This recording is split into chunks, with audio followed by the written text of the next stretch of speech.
برادران عزیز، ای کسانی که الله شما را انتخاب کرده است تا در این شب‌های مبارک، در این ساعت‌های پر از نور و رحمت در صف نمازگزاران بایستید و به شیرین‌ترین کلام و کلام خود پروردگارتان گوش دهید.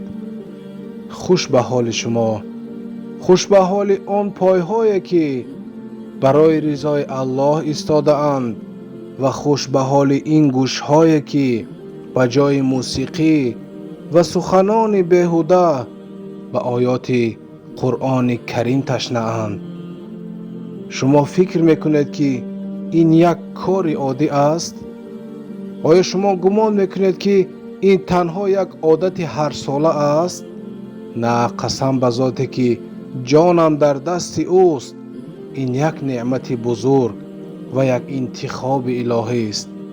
در حالی که میلیون ها نفر در غفلت خفته اند یا مشغول لهو و لعب دنیا هستند، الله مهربان شما را به درگاهش دعوت کرده است تا در مجلس خاص او حاضر شوید.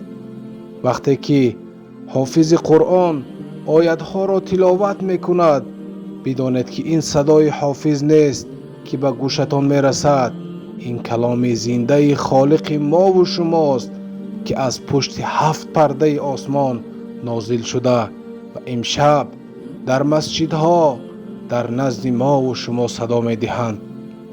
این سخن پادشاهان است که با بنده خاکی خود راز میگوید.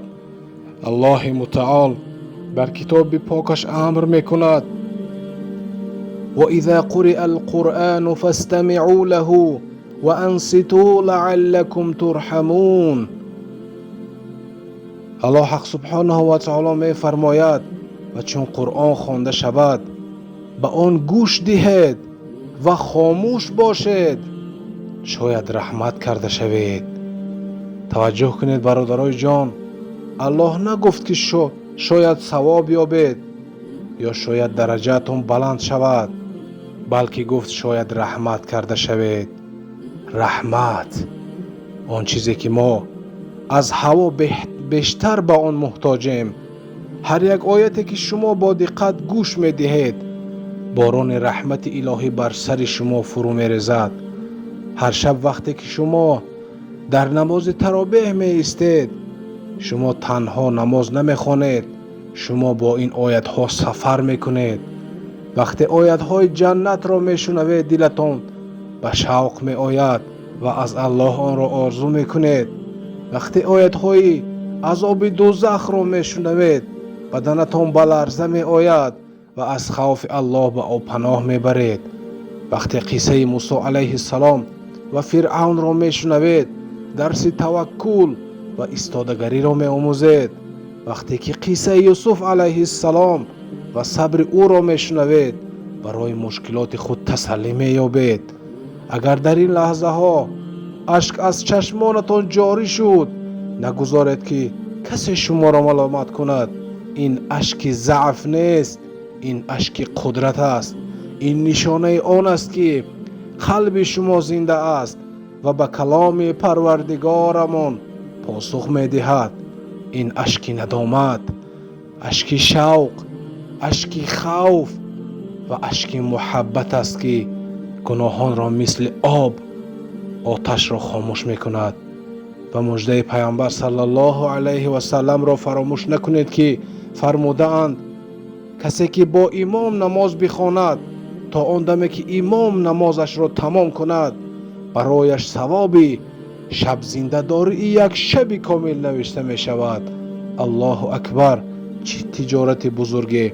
شما چند ساعت می ایستید در نماز، اما الله کریم برای شما عبادت یک شب کامل را می نویسد.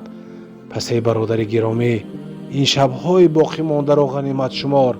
خستگی را یک سو گذار، از هر لحظه آن استفاده کن. بگذار قرآن در این ماه قلب تو را از نو بسازد، روح تو را پاک گرداند و تو را از الله و به الله نزدیکتر کند. یا رب، این ایستادن‌های ما را در نماز این گوش دادن های ما را به کلام تو قبول فرما. یا الله برای هر یک حرفی که میشنویم گناهان ما را مغفرت کن و درجات ما را بلند بردار. یا الله به حافظانی که کلام تو را در سینه هایشان حفظ کردند و با صدای زیبایشان به ما میرسانند برکت بده و آنها را با اهل قرآن محشور گردان. یا الله این رمضان را آخرین رمضان غفلت ما و اولین رمضان نزدیکی ما به سوی خودت قرار بده.